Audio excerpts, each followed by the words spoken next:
बिस्मिल्लाहिर्रहमानिर्रहीम अस्सलाम वालेकुम। Welcome to SWSLAN all knowledge YouTube channel. आज की वीडियो में हमने नया चैप्टर शुरू करना है। एनालिटिकल केमिस्ट्री का बहुत इंपॉर्टेंट चैप्टर है।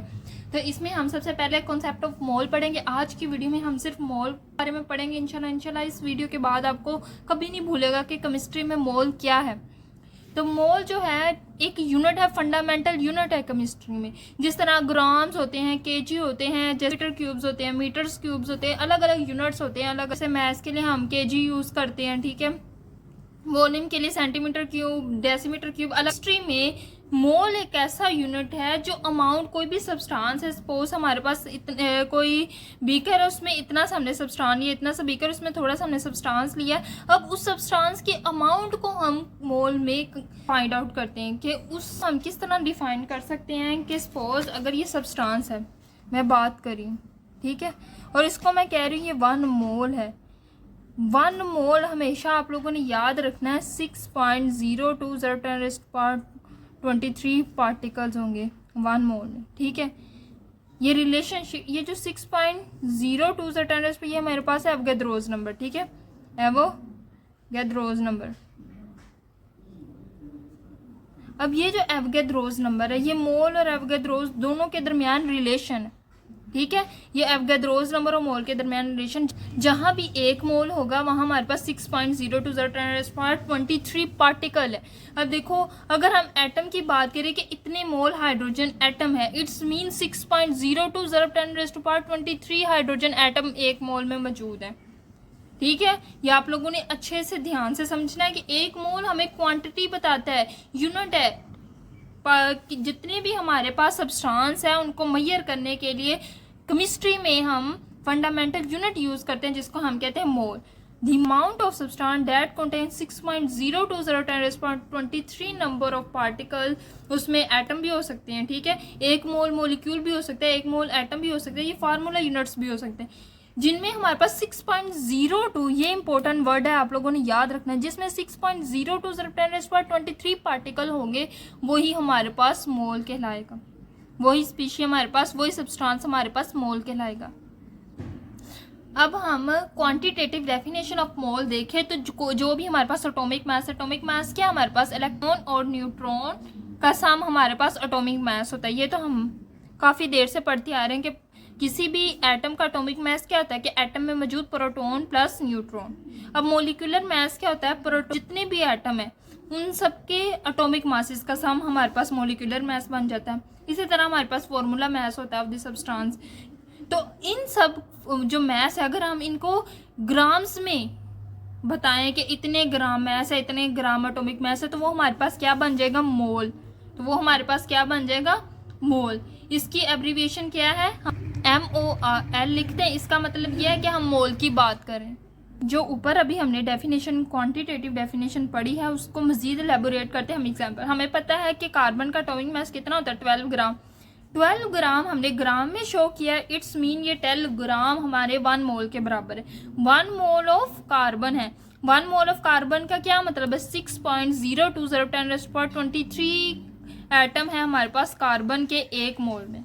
तो ये एक रिलेशन डेवलप हुआ ना कि एटॉमिक मास कार्बन का अगर 12 ग्राम है तो वो 1 मोल ऑफ कार्बन के बराबर है। अगर 1 मोल है तो 6.02 हमारे पास एटम है मौजूद कार्बन के। अब मोलिकुलर मास, सपोज मैंने वाटर लिया और मुझे पता वाटर का मास क्या होता है, 18 ग्राम मोलिकुलर मास। अब मैंने ग्राम में एक्सप्रेस किया तो मैं क्या कहूँगी, 18 ग्राम मेरा 1 मोल ऑफ वाटर है। जितने भी जो मोलिकुलर मास, एटॉमिक मास, इसको आप ग्राम में एक्सप्रेस करते हैं तो वो हमारे पास 1 मोल के बराबर होता है, ठीक है। तो 18 ग्राम मेरा किसके बराबर है, 1 मोल ऑफ वाटर।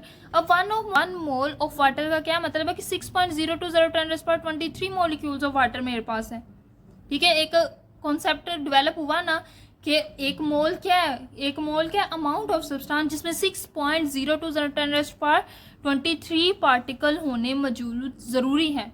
ये इतने पार्टिकल्स मौजूद होंगे, इतने एटम, इतने मॉलिक्यूल्स होंगे, तो हम कहेंगे हमारा सब्सटेंस जो है वो 1 मोल है।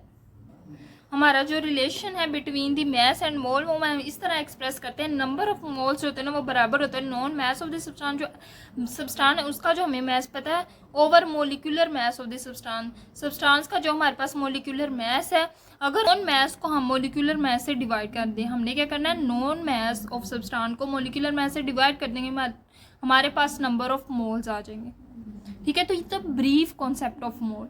मुझे अब हम मजीद मोल के बारे में देखते हैं। अगर हमारे पास एलिमेंट है, अब एलिमेंट के सेम एटम्स का ग्रुप होता है, अब इसमें एक ही तरह के एटम है सारे पास। मैं जो एटॉमिक मास है मैं शो करी, इस एलिमेंट की जितने भी एटम है उनका एटॉमिक मास मैं AMU में यूज कर रही,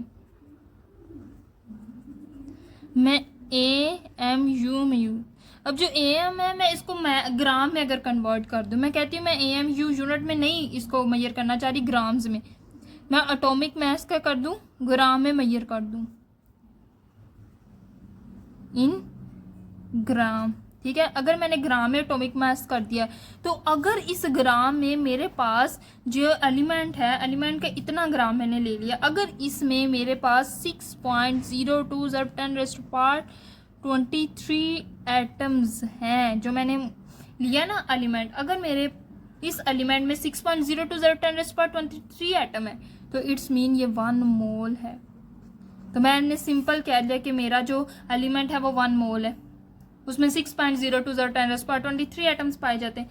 इसे एक मोलिक्यूल की बात करूँ, मेरे पास मोलिक्यूल है, ठीक है, अब उसकी बात करो, उसका एटॉमिक मास में मोलिकुलर मोल्स, मोलिक्यूल है तो मोलिकुलर मास की बात करनी है, एटम है तो एटॉमिक मास की बात करनी। अब मोलिक्यूलस का मोलिकुलर मास मेरा ग्राम में,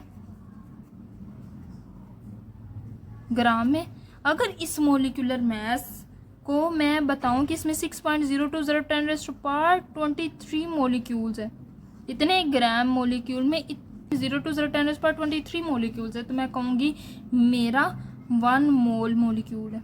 मोलिक्यूल कितना है, 1 मोल।